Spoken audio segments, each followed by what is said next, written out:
take a break and go to the class again. Where are you on?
السلام عليكم ورحمة الله وبركاته. هل الصوت واضح؟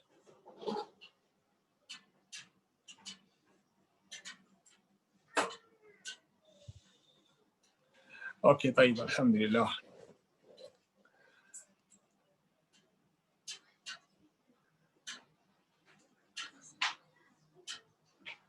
أوكي بسم الله الرحمن الرحيم. والصلاة والسلام على المبعوث رحمة للعالمين نبينا وحبيبنا محمد صلى الله عليه وعلى آله وصحبه وسلم. أما بعد، اليوم 9 من شهر صفر 1442 الموافق ل 26 من شهر سبتمبر 2020. بإذن الله تعالى, we will continue with our noble mission, inshallah ta'ala, which is a brief explanation about financial terms or terminologies. So today, bi'idhnillahi ta'ala, we will be dealing with the following terms: al-Ijara, al-Ajr, al-Ajir, al-Muajir, al-Mustajir, al-Kira, al-Khulu, al-Samsara, al-Aib, al-Ijara, al-Bay. So basically, this is one of the easiest, sessions, inshallah, because all of these terms, they are somehow interrelated to each other. So, bi'idhnillahi ta'ala, as usual, I will go with the brief explanation about each and every one of them. And as I said, if everyone has any concern, please do it after the class, because we need to maintain the maximization of the time, inshallah. We need to maximize the benefit as much as we can. So let me just go without any delay to the first one. The first slides, if you can see, is about al-Ijara. Al-Ijara means lease contract. So whenever you hear the word Ijara, al-Ijara means a lease contract. Al-Ijara means a lease contract. قال الإجارة في اللغة اسم للأجرة وهي الجزاء على العمل. Linguistically, when a person says Ijara, what does Ijara means? According to the people of the language, when Ijara is being mentioned, it is referring to the compensation that is given, for the sake of an action that was granted by somebody. What do I mean by that? I did something for you, I put my effort to grant you something, to make something for you, to serve you. that which you're giving me is called Ajara, according to the language. So an Arab person, when he says al-Ijara, when he says al-Ajara, he is talking about that compensation that somebody is giving. So when you say al-Ijara, this is going back to the root. It is taken from the word al-Ujra or Ajr. Ajr means compensation or whatever. So the word al-Ijara is taken, is derived from this word Ajr, and Ajr means or compensation or wages. So this is the root, of the words, and this Ajr is a compensation, that you give somebody. So that means if this word al-Ijara is taken from the root word of al-Ajr, so it will be the service which is the cause of that Ajr. So even according to the language, if you realize, it is actually going, in accordance to the technical definition that we are going to be mentioning, inshallah, in the near future.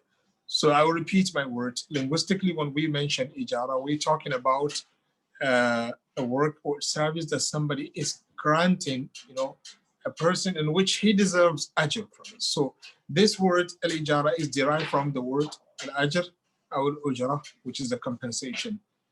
So is the cost of that compensation. When the Ijara happens and the contract is finalized and agreed upon by the two contracting parties, or whatever amount you have in that contract, then at the end of the day, after they fulfill all the requirements, they deserve the Ujra.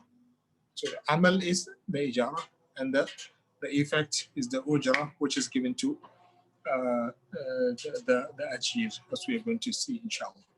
قالوا في الاصطلاح عقد على تمليك المنافع بعوض، وعرفها وعرفت أيضا بأنها بيع المنفعة المعلومة في مقابلة عوض معلوم. This Ijara, according to the definition given to it by the fuqaha, the people of the Sha'n, is nothing other than tamlikul manafi' bi'iwad. You are transferring the use of right, the benefit to somebody based on the compensation that you receive from that person. Okay, I repeat again. So transfer of the manfa. Manfa is the use of right, the benefit you're transferring to somebody because this person is going to compensate you with something. So you're exchanging this manfa with something else. That's why in some of the definition of a sale contract, they said huwa mubadalatu malin bimalin aw manfa'a. That's why you will see, inshallah, in the near future that this is also part of the sale contract, because either you're buying a property, this is a corpus, you can see something, any tangible that you can touch, or you're not buying a property, or you are not buying a property, but you're buying the benefit of that property, or you're buying the service from somebody, or you're buying the service from somebody. So either you're buying the property itself, or you're buying the service of that property, the manfa'a, the use of product that could be generated from that property. So here in the ta'rif, they said, عقد على تمليك المنافع بعوض. So what does Jara means? When you hear the scholars saying al-Ijara, they're talking about that contract which is signed between the two contracting parties. One of them is giving the price, the money, one of them is giving mal, and the other one is giving the manfa'a. Manfa'a means the benefit. So I'm presenting you with an ayn, and you are giving me the manfa'a, the benefit. Like when I rent your house, I give you the house. I don't sell the house to you, but you are going to stay in that house for a period of a month, for 1 month, for instance. So you are getting the manfa'a, you're getting the benefit from the house. But after the end of the contract, you are going to return back the item, the property, the house or the car or whatever to me. So from the beginning, I'm not selling you the place, I'm not selling you the car, but I'm selling you the benefits that you generated from that car. This is Ijara. So when you hear the fuqaha or the scholars of Islamic finance mention in Ijara, they're talking about a lease contract, or a contract that is based on two people which is based on the selling of the manafa, sale of the manafa. So I'm not selling what you call the object, the corpus itself, but I'm selling the manfa'a that could be generated from that object. And some scholars said بيع المنفعة المعلومة في مقابل عوض معلوم. This is exactly what I have mentioned a few minutes ago. ويندرج عقد الإجارة ضمن عقود المعاوضات المالية. This one also I have mentioned that it is a part of the sale contract. It is also a sale contract because we have a sale contract could be divided into almost 9 categories. But there is no time to go into the detail of all of these things, and they are not that much necessary. The most important thing is to know that when you exchange wealth or mal with mal, you know, you are either exchanging manfa'a with manfa'a or ayn with ayn. You know, in all of these we call them we call them bayya. So when I exchange manfa'a with mal, with ayn, I'm doing what? Ijara. I'm doing ijara. So this is what ijara is all about. قال لا خلاف بين الفقهاء في مشروعية عقد الإجارة ويرى جمهور الفقهاء لزوم عقد الإجارة واشترطوا لصحتها العلم بالمنفعة والعوض. And there is no, contentious amongst the scholars. All of them agreed that Ijara is halal, it's legal, Islamically, for a person to engage in a contract of Ijara. There is no problem with that. So all the scholars agree that it is legal for a person to engage in a contract of Ijara, and it has a condition, of course. You know, so many conditions mentioned by the scholars, but one of the most important conditions attached to the Ijara contract is al-ilm, knowledge about the subject matter.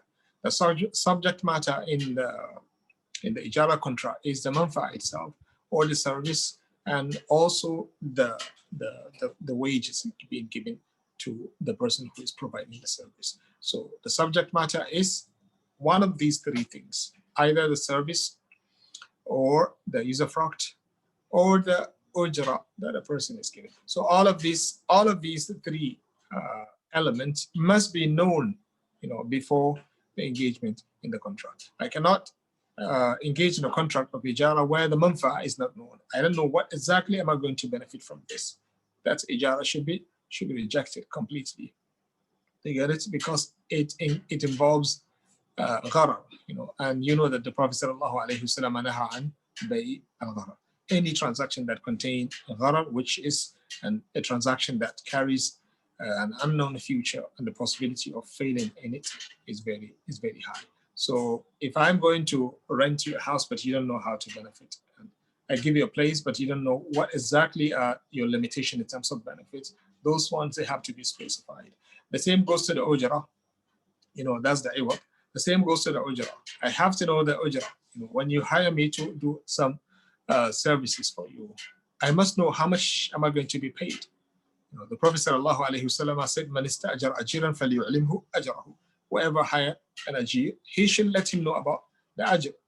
So you hire somebody to do some work, you know, you must let that person know how much you are going to give that person in terms of the ajr. قال وتنقسم الإجارة بحسب بداية سريانها إلى 3 أقسام: الإجارة المنجزة أو المنجزة أو الإجارة المضافة والإجارة المعلقة. So these are some of the types of the Ijara, you know, looking at what you call the effect of the Ijara. There are 3 types of Ijara. الإجارة المنجزة, the one that is taking effect right on the spot, you know, after the signatures, it takes the effect. And the second one is the one that you take it to the future. For instance, you أضفته إلى زمن معين.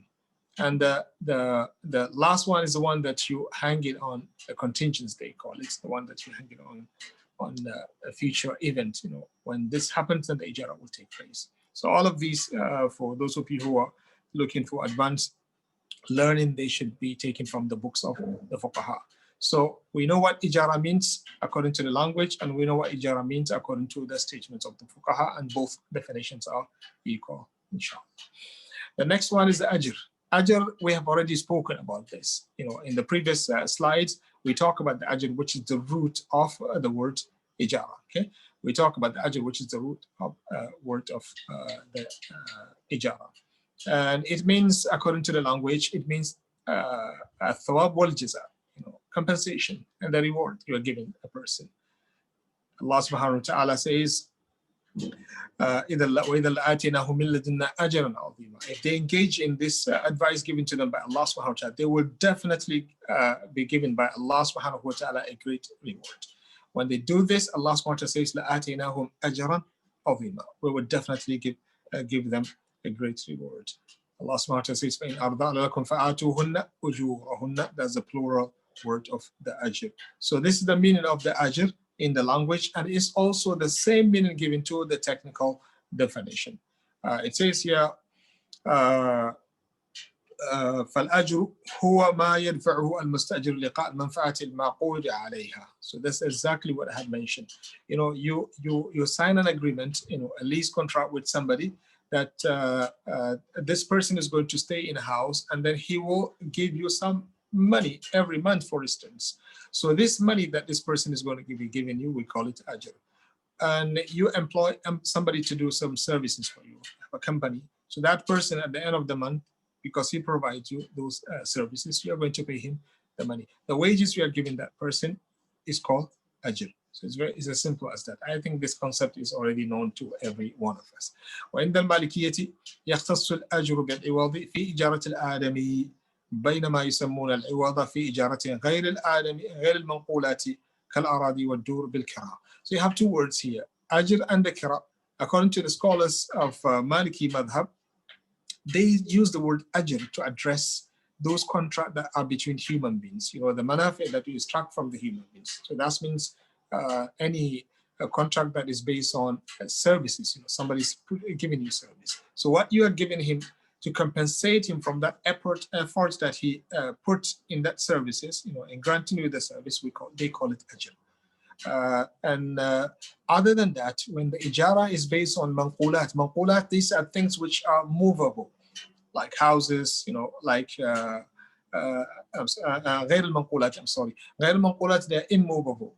These are things that cannot be moved from a place to another place, like lands, like firms, like houses. So when you rent things like this, they call it what? They call it kira. They don't call it ijara. They call it kira. They don't call it ijara. So these are just usage of the word. It's good for you to know this so that when you are dealing with a book written by a Maliki, when he says kira, you should know that they are referring to the ijara, which you find in other madahib. So we know what ajr means compensation, and the reward you're giving somebody either because of the manfa'a you're generating from the property which belongs to him, or from the service that this person is granting you according to the agreement. Okay, the next is al-ajir. Al-ajir, as I said, these words, you will see them looking or interrelated to each other. Al-ajir, who is al-ajir? Okay, who is al-ajir? Al-ajir هو الشخص المعقود على منافعه في إجارة الأعمال. When you say al-ajir, this is the person that you hire to provide you with some services. So al-ajir is the person that you sign a contract, for him to grant you something. So those things that you are looking from him, services. And I guess this is very obvious for everyone. You work in a company, university, schools, or any other business industry.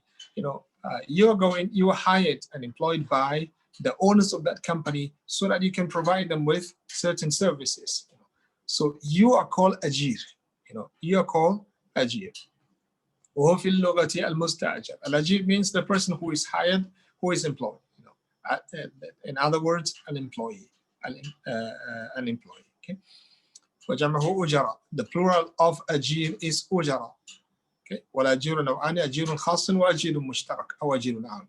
There are two types of أجراء. So ajir, we learned that ajir is the employee, the person who is employed by others. That's ajir. The person who is employed by others to provide services. So we have two types of them. The one who is al-ajir al-khas. Al-ajir al-khas means the specific type of contract that is signed between him and somebody, or an employee that is hired by a company to provide them with services. That is al-ajir al-khas. هو العامل لمصلحة مستأجر معين مستأجر معين فلا يجوز له العمل في مدة الإجارة المتعاقد عليها لمصلحة غيره. It's very simple. This أجير الخاص is somebody who is hired by a company, organization, or whatever, and usually his time is bought by the company. So the company is buying what? Is buying his time. That's why he is not allowed to use this time to benefit other people. For instance, they hire him from 7:30 or from 7 a.m. Up to 7 p.m. So that's 12 hours. During these 12 hours, he is not supposed to work for anyone.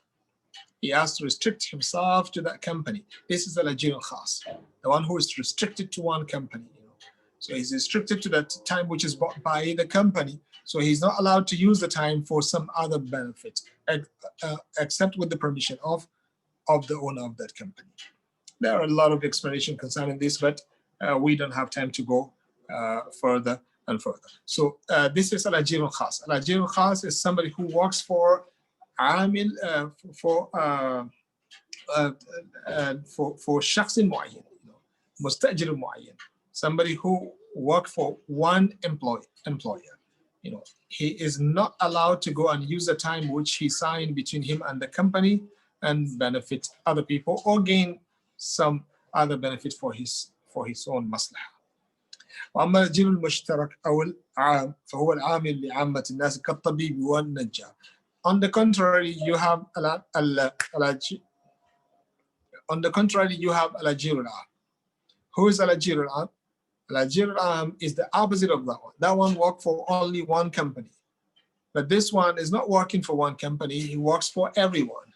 Okay? And we have a lot of people like this, like the doctors, medical doctors who opens their own clinic, for instance. Not those one who are working for the government. The one who are working for the government, they are considered al-ajir Ajara khasa.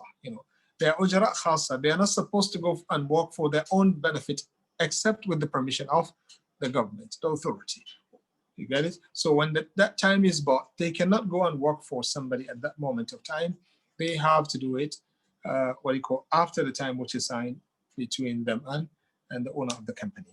This one also has a lot of details because you have a lot of clash of interest, especially when it comes to the doctors, because they might fail in granting their responsibility properly because they want the customer to come to their own personal clinics.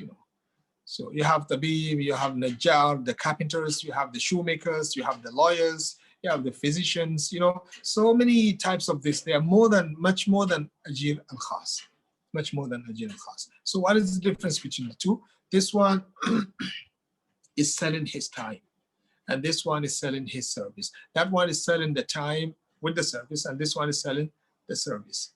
So the one that is based on the time is al-ajir al-khas. That means we bought the time from him. From this time up to this moment, he is not allowed to work for any other person apart from that company which he signed the agreement with them. For the second type, this one is not selling his time, he's selling the service. That's why he can accommodate and entertain everyone. Shoemaker can entertain Ibrahim, Farid, Karim, Bashir. It can accept everyone at the same time. Can sign a contract between him and so many mustajirin. I guess, inshallah, it is clear. So this is al-ajir. So ajir means somebody who signed a contract to work for another person. So we have two types, al-ajir al-khas wal ajir al-mushtaq. Al-muajjir. Al-muajjir is one of the two contracting parties in the contract of Ijara. Who is the muajjir? Is the opposite of the ajir. You have the ajir is the employee, and you have the muajjir. This is the employer. Al-muajjir means sahibul ayn al-muajjara. When we talk about the properties which are leased by a person, when we say al-muajjir, we're talking about sahibul ayn al-muajjara, the owner of the property, of the leased property, the property that is leased. So who owns that property? The owner of the property is called muajjir. Okay, the one that is leasing, renting that property is called al-ajir, or the one who is providing the service is called al-ajir. So I guess this one also is very clear. We move to the next term, which is al-kira. Al-kira. الكراء لغة أجر المستأجر.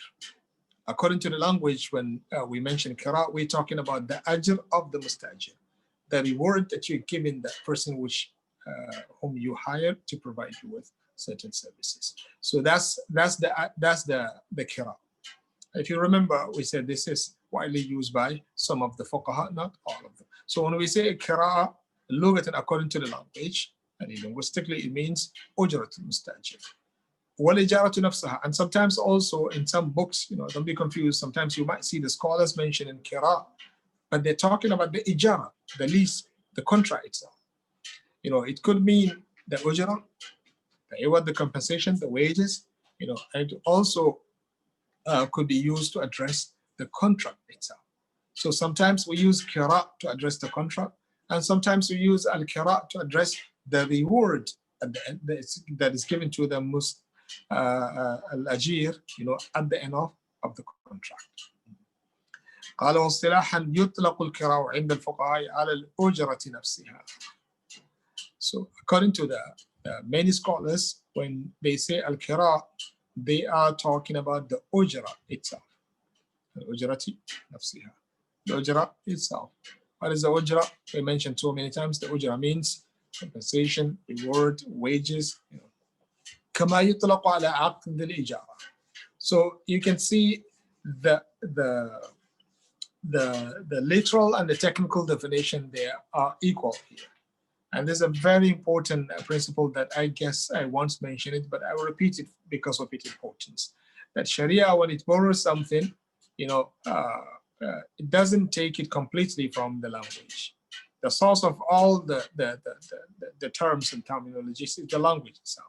You have three types of حقائق. الحقيقة اللغوية والحقيقة الشرعية والحقيقة العرفية.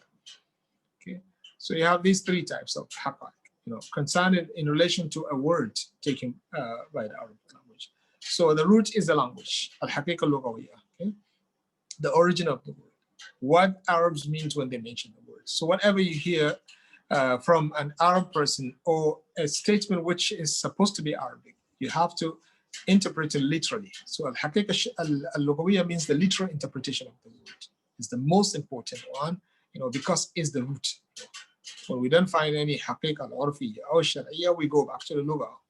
The first thing that will come to your mind is the language. There's a very important principle that I would like each and every one of us to remember. And sometimes the custom might borrow a word and use it to address certain specific things, but still also it will maintain the connection. Like akramakumullah al-ghaid, the Pope akramakumullah, originally is used to address al-makan al-munkhafid al-rikh min al-ard, a place which is fertile, soft, that usually people go and relieve themselves in that place. And that's what Allah subhanahu wa ta'ala says, awja ahadun minkum min al-ghaid, or somebody is coming from the ghaid. What is the ghaid? The ghaid is a place here. But then according to the custom nowadays, we borrowed the word, we use it to address that which comes from human being to that place. So when the ghaid is mentioned, the first thing that will go to your mind should be the custom, because now the custom is borrowed. But you can see that the linkage, the connection, the link, the relationship is still there. The same goes to the al-haqiqa al-shar'iyya. When Sharia borrowed a word from the Arabic and used it to address certain things, it keeps the link. There is no way to find the Sharia borrowing word from the language and it cuts the relationship between this new meaning and the old meaning. It doesn't happen. It always will maintain the link. As-salah, originally it means dua. But you can see the dua is there in the prayer that we're doing. Because nowadays the Sharia, when the Sharia comes, it takes it and gives it different meaning.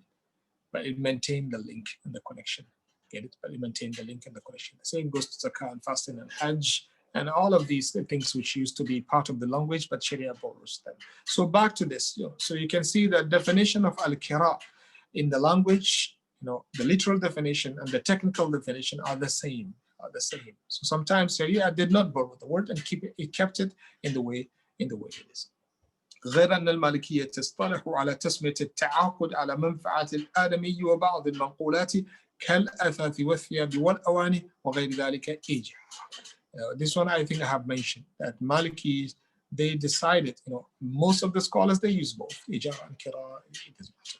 But the Malikis, they decided to use, the word al-Kira, al-Ijara, to address any contract that is signed between human beings, or things that are manqulat. Manqulat means movable item that you can move them from a place to another place, boats, cars, what do you call, and clothes and utensils and issues like that.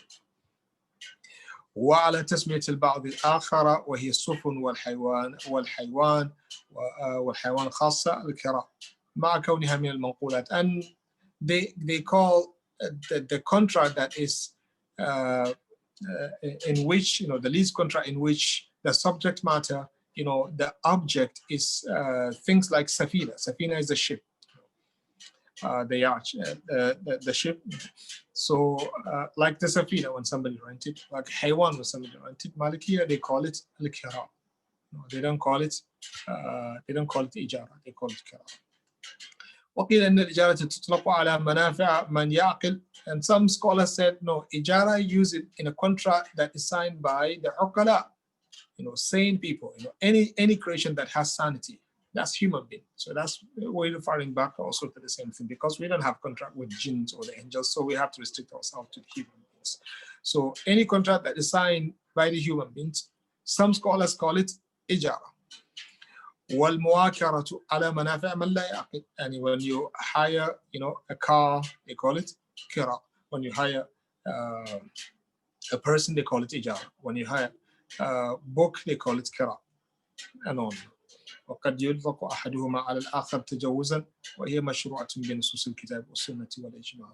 And sometimes some scholars might use any title to address both of them. It doesn't matter. Sometimes they call ijara kira, sometimes they call kira ijara. It doesn't matter. It's a tajawuzan. Although they might have specific meaning, but they might use one of the words to address the other one. And this kira, since it is ijara also, and ijara is established by the Quran, by the Sunnah of the Prophet ﷺ. The Prophet ﷺ talk about it. I have mentioned some of these hadiths. من استأجر أجيرا فليعلمه أجره. The Prophet ﷺ said. And Allah subhanahu wa ta'ala says, ثلاثة أنا خصمهم يوم القيامة ومن كنت خصمه فقد خصمته. And in that, among these people, the Prophet sallallahu alaihi wasallam said, ورجل مستأجر أجيرا فاستوفى منه ولم يعطه أجره. And in the Quran, I have quoted verses to support this idea. And وإجماع العلماء, and the consensus of all the scholars that ijara is legal. It's consensus of all the scholars that ijara is legal, because it's part of bay, and Allah subhanahu wa ta'ala says وَحَلَّ اللَّهُ الْبَيْعَ وَحَرَّمَ الرِّبَا. The next term is the word al-khulu. Al-khulu. Al-khulu في اللغة معناه الفراغ. Farag means vacancy. Vacancy means emptiness, a place that is empty. You have a place which is empty, it doesn't have anything in it. So a place that is not occupied, so empty place, is called al-khali, al-makan al-khali. So al-khulu is farag. Farag means to be empty. To have an empty place, this is farag. To have a vacuum, a hole, that needed to be filled by something. فيقال خلى المكان من الناس إذا صار خاليا لا أحد فيه وخلى الرجل من الدين إذا لم يكن ذا دين وخلى الرجل من الدين إذا لم يكن ذا دين وخلى الرجل من الدين إذا لم يكن ذا دين. كلاهما صحيح. And in a language, this is the meaning, as I said, to have an empty place, to be empty. And just like the way an Arab man will tell you, خلى المكان من الناس. I will say this makan is empty. Khalal makan min nas means there is nobody in that place. So they use this expression to address a situation where there is nobody in the place. They said khalal makan min nasi, or to address somebody who doesn't have a religion, a bad person, a dissident. Khalal rajul min aw min ad-dayn, if he doesn't borrow money from others or he's already paid the money to others, that person is not, his shoulder is not overburdened by anything. وأما الخلو في الاصطلاح الفقهي فقد عرف حديثا بأنه المنفعة التي يملكها دافع النقود إلى مالك عقار أو مستأجره ليحصل على حق القرار في العقار. What is this? This, if you look at it, according to interpretation given to it, And also, according to the best opinion, it looks like the first part of the payment you're paying for a rent or for a deed. They said it's a terminology, contemporary term. It's not something that is known deeply back to, that you can refer back to the people of the past. So nowadays, the definition given to it, they said هي المنفعة التي يملكها دافع النقود. You want to rent a place. You're going to give money to that person who is giving you the place. So that is a kind of money they give. They call it badal al-khulu. Khulu means the person is going to stay away from his place for you to occupy the place. So for him to do that, you give him money for that. There's a cultural practice in some places. Not every, you don't find this everywhere, but there are certain areas especially in the Arab countries, where this is practiced. Before the person gives you a chance to be able to utilize the benefit, you pay him something. Or be the hukum of that thing. We're not here to discuss the detail, but generally the scholar said, if it is mentioned to be made part of the payment, in the future, in case you decided to, to terminate that contract of Ajara, and you are going to calculate that first part of the money that he has granted you to be part of the Ajara, then that will be okay بإذن الله تعالى. قال أنه المنفعة التي يملكها دافع النقود إلى مالك عقار أو مستأجره ليحصل على حق القرار في العقار. So you are going to give the money, right? مقابل إيش? For what? For the manfa'a that you're going to be given chance and permission by the owner of the house, to utilize it. The use of work that you're going to be getting from the house. ويسمى المبلغ المدفوع للحصول على الخلو بدل الخلو. So they call it بدل الخلو. بدل الخلو, this is the money that you're giving for you to be able to start utilizing the place. We call it بدل الخلو. ويسمى الخلو أيضا بالصرفقلية والفروق والجلسة والمفتاح والزينة. These are all terminologies, terms used to address this badal khulu. And some of them, like the first one, they said this is a Persian word. This is not a word that is taken from the Arabic language. So it's a Persian word. And that's why they said it's widely used, most likely in the places such as Iraq and the areas of that nature. So this khulu, okay, I guess you get the concept. I'll put it in another way for you, inshallah, for you to understand it properly. And you want to rent a house, so you give the owner of the house certain money so that he will give you a chance to start utilizing the benefit. So you give him the house to start utilizing the benefit. So you give him the money so that he can let you start utilizing the benefit. This one, if you look at it, badal khulu, it looks like something which is given as a gift. But the scholar said it has to be made part of the contract, because it is insignificant, for you to separate it from the contract. Why do I need to give the owner of the house any other, additional money on top of that which I'm paying him? And what is the point of not? What is it? Why is it a problem of not including this in the contract? Contract itself. So if, let's say, the contract is 100,000 dinar, for instance, and then I'm going to give him 10,000 dinar at the first part of it, why can't he just tell me that the contract, the Ajara is 110,000 from the beginning? We'll close the piece. So the scholar said this badal khulu has to be counted as part of the wages, or the Ajara, or the rent, or the kira being given to the owner of the house. So this al-khulu has arba'at anwa. So it has 4 types. It has 4 types. The first one is أن ينشأ بالاتفاق بين مالك العقار وبين المستأجر عند بدء عقد العقار. You have the Malik al-Aqar, the owner of the property, and you have the Musta'ajir, the one who is renting the property. So they made an agreement that he has to pay this payment first before he is able to use it. So that means the aqd of this, khulu or badal khulu, is between the owner of the property and the one who is renting the property. The second one is أن ينشأ بالاتفاق بين المستأجر وبين مالك العقار وذلك أثناء مدة عقد الإجارة أو بعد انتهائها. The first time it happens during the first session, when they're making the contract. The second one, it happens, but there was nothing paid. But later on, they made an agreement that he has to pay this, and then he paid that amount within the period of the contract or at the end of it. The second one is when the contract is taking place أن ينشأ بالاتفاق بين المستأجر وبين مستأجر جديد في أثناء مدة الإجارة أو بعد انتهائها. I rented your house, but then I decided to rent that benefit to somebody else. So I decided to rent that benefit to somebody else. And that person who is renting the house from me, if it is permissible, this conditional, because you might not agree with me renting the house to another person. And there's another issue which we're not going to discuss it here. But if it is permissible for me to do that, and then I ask the person who is renting the house for me to pay me badala al-khulu. So that's a type also. The second, the fourth type, the last one, أن ينشأ بالاتفاق بين مستأجر جديد وبين كل من المالك والمستأجر السابق قبل انتهاء مدة عقد الإجارة أو بعد انتهائها.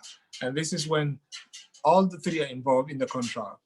The مالك العقار, the مستأجر الجديد, مالك العقار. مالك العقار means the owner of the property. المستأجر الأول, the what you call the one who rented the place, the first person to rent the place. والمستأجر الثاني, and the new person who's renting the place from the first مستأجر. So these are just types. When it comes to the hukum, you go back to the scholars, bi'idhnillahi ta'ala, that are next to you. They will tell you the hukum of each and every one of them, but each and every one of them. But generally, as I said, what is given by the scholars as a fatwa concerning this matter, that it has to be counted as what? It has to be counted as the first part or as part of the ujra or the rent, being paid to the owner of the property. The next one is Samsara. Samsara. What is Samsara? Samsara في اللغة قالوا هي كلمة فارسية. There's a word which is not Arabic originally. It is not an Arabic word originally.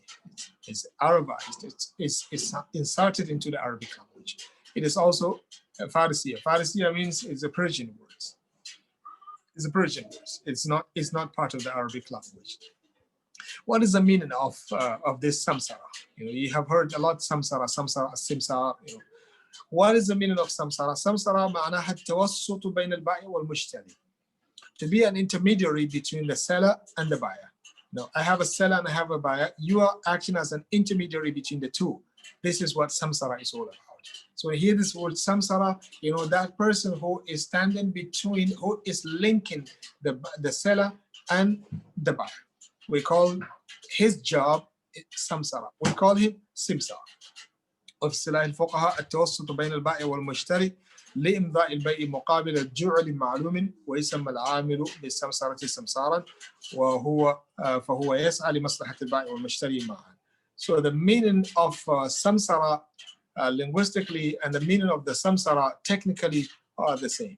Okay? The only addition is something which is not that much significance, because even according to the language, when you say linking between the buyer and the mushtari, the same thing, the same thing you are saying when you are defining Ijara, technically when you say التوسط بين البائع والمشتري لإمضاء البيع, to execute a transaction. So you are doing it based on a compensation.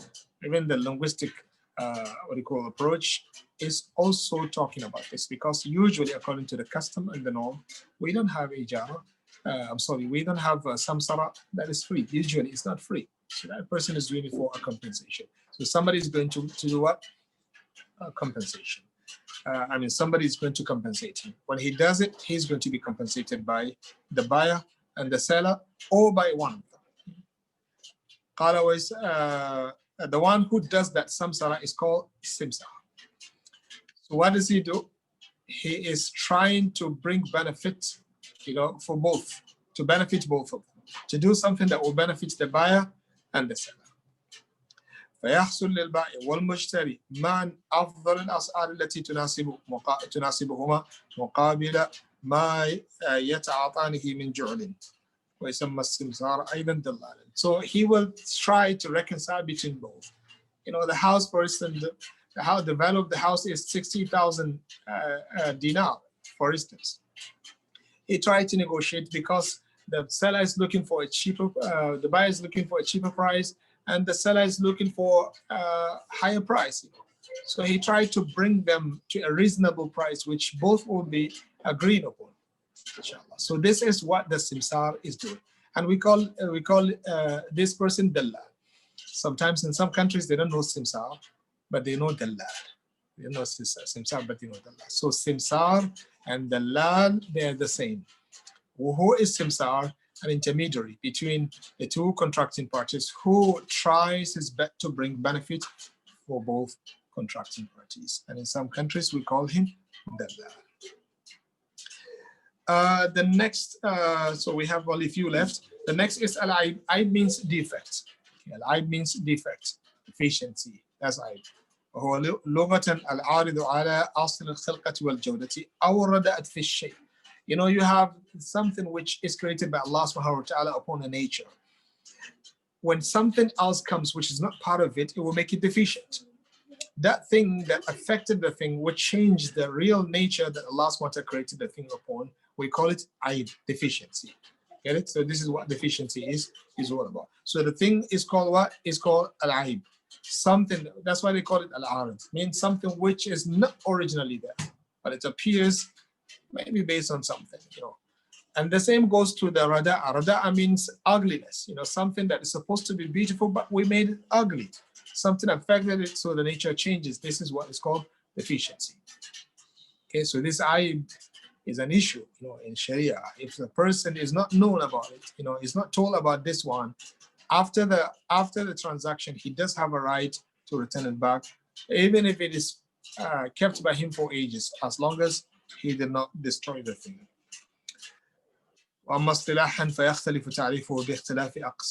So since aib, you have so many types of aib. Aib can take place in anything. Aib in houses, aib in transaction, aib in Ajara, aib in this, aib in that. So there cannot be a definition, you know, one definition that can address all types of ayub. There is no one definition to address all of them. That's why they said fulfill by. For instance, in a sale contract, when they talk about aib, what do they mean by aib? They say ما يؤثر في المنفعة تأثيرا يظهر به تفاوت الأجرة. When it comes to a sale contract and you see the scholars, you know, you hear the scholars saying al-aib. What do they mean by that? They're talking about something that happened in that subject matter which affects the price, which affected the price. You know, this car is supposed to be sold 10,000 dinar. But unfortunately, because of the accident that happens, you know, some part of it is spent. So now the price went down to 8,000 dinar, for instance. So that deficiency that was caused by the accident is called what? Aib in transaction. That deficiency is called aib in transaction.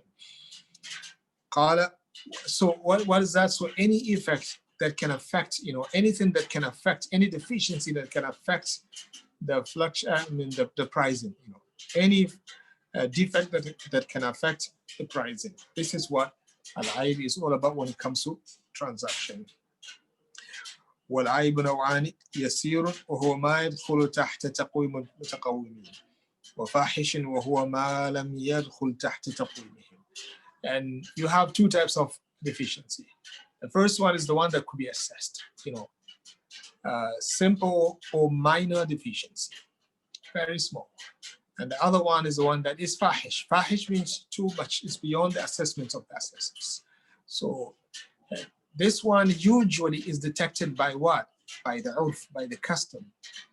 Usually these matters are detected by the custom. That's why some scholars made it very easy for the student of knowledge when they say transactions and business dealings usually and mainly are based on custom, what people used to do. Sharia, when it comes, it doesn't bring you the list of transactions that you can do and the one that you cannot do, but it tells you the criteria, it tells you the principle and the maxim that you have to follow, the conditions, you know. It gives you the conditions, you know, in which if you don't have them, the Sharia will cancel the transaction. And this is a very important principle that you have to understand. If you don't understand this, you are going to be in trouble. Many businesses were introduced by people, and what they are supposed to maintain is the conditions and the principles. They should make sure that they don't go against the law of Allah subhanahu wa ta'ala in whatever they do. So this is Aib, and this is the definition of Aib, and also the classification of Aib. The last slides is about Al-Ijara wal-Bay'a. And I guess these two contracts, we have discussed them, alhamdulillah. We talk about Bay'.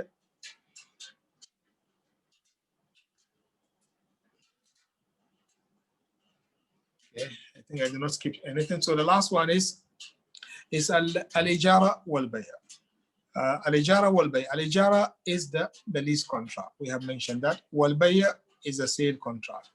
Okay, wal-Ijaratu naw'un min al-Bay'. So what is the relationship between the two? Ijara is part of the sale contract.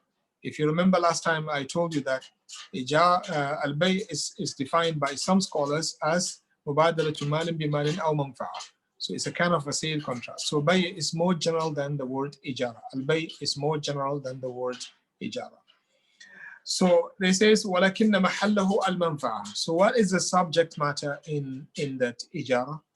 The subject matter in Ijara contract is usually the manfa'a, always the manfa'a. Manfa'a or the service. In service also is kind of a manfa'a. وَأَمَّا عَقْدُ الْبَيْءِ فَإِنَّ مَحَلَّهُ الْأَعْيَانِ.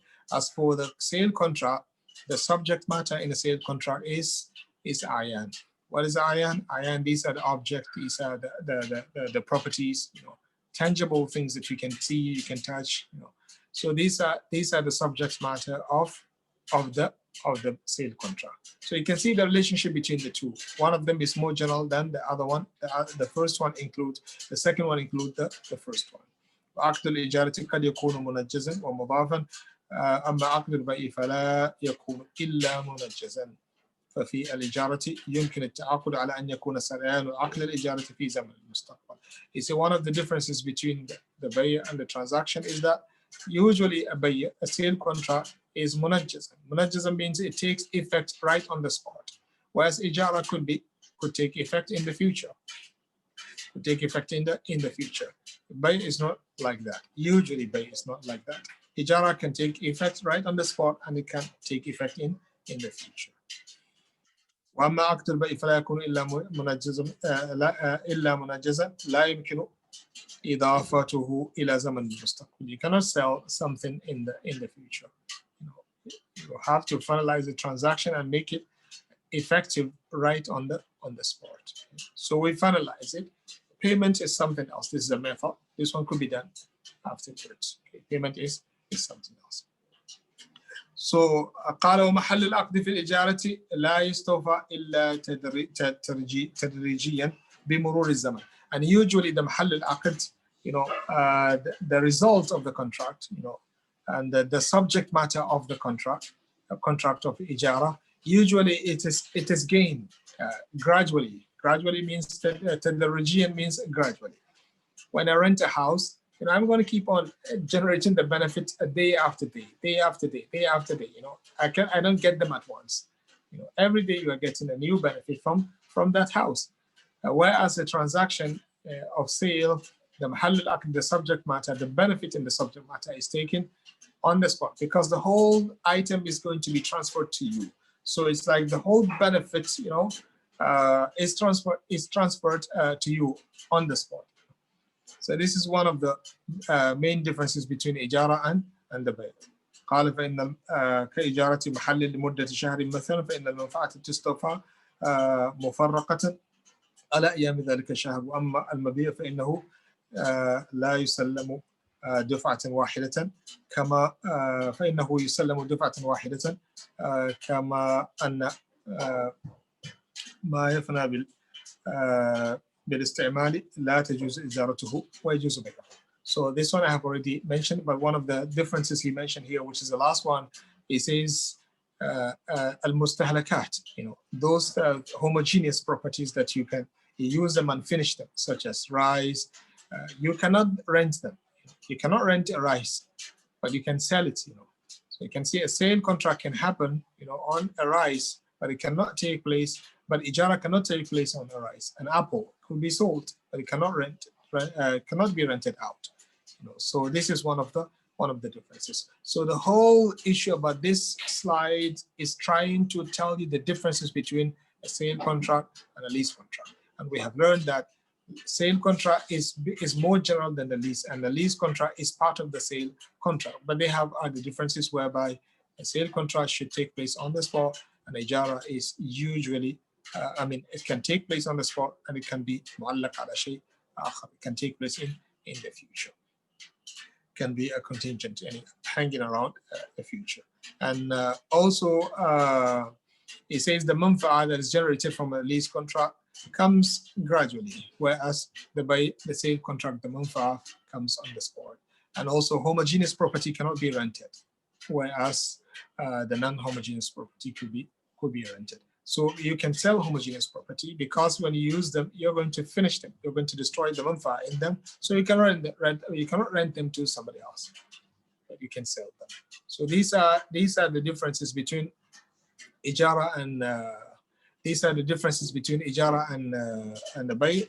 And this marked the end of our class today. So I will just summarize what we have done, and then I close, inshallah, the session to see you in the next week, bi'idhnillahi ta'ala. So we studied Ijara, and we know what is Ijara, which is the lease contract, and it's taken from the root word Ajr. Ajr means compensation or wage, that you give somebody, or salary that you call it nowadays.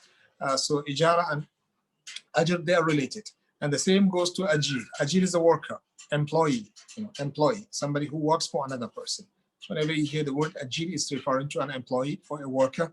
Al-Mu'ajir is the lesser, they call him lesser, or the employer, or the employer, the one who hire another person to work for him.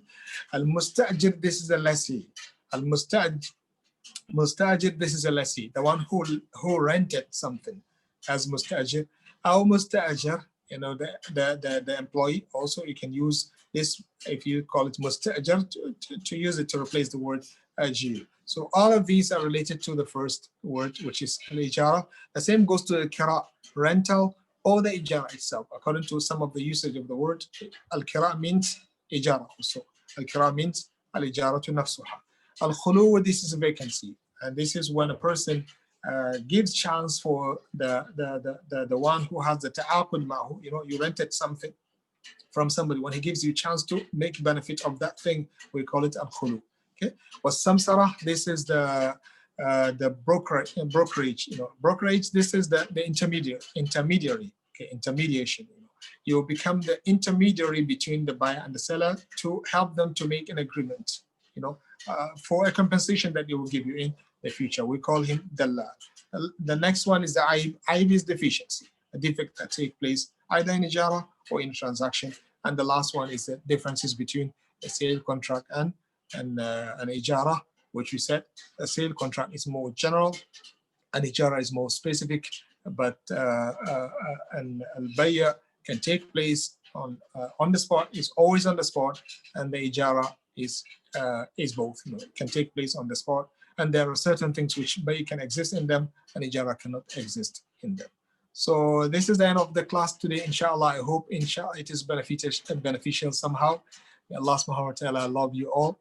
May Allah subhanahu wa ta'ala grant you tawfiq and success in life. And may Allah subhanahu wa ta'ala put barakah in the organizers of the program. And may Allah subhanahu wa ta'ala put the hand of support in all that they are doing to support the Ummah of Muhammad sallallahu alaihi wasallam in understanding the correct religion of Allah subhanahu wa ta'ala. إنه بكل جميل كفيل سبحانك اللهم وبحمدك أشهد أن لا إله إلا أنت أستغفرك وأتوب إليك. بارك الله فيكم. السلام عليكم ورحمة الله وبركاته.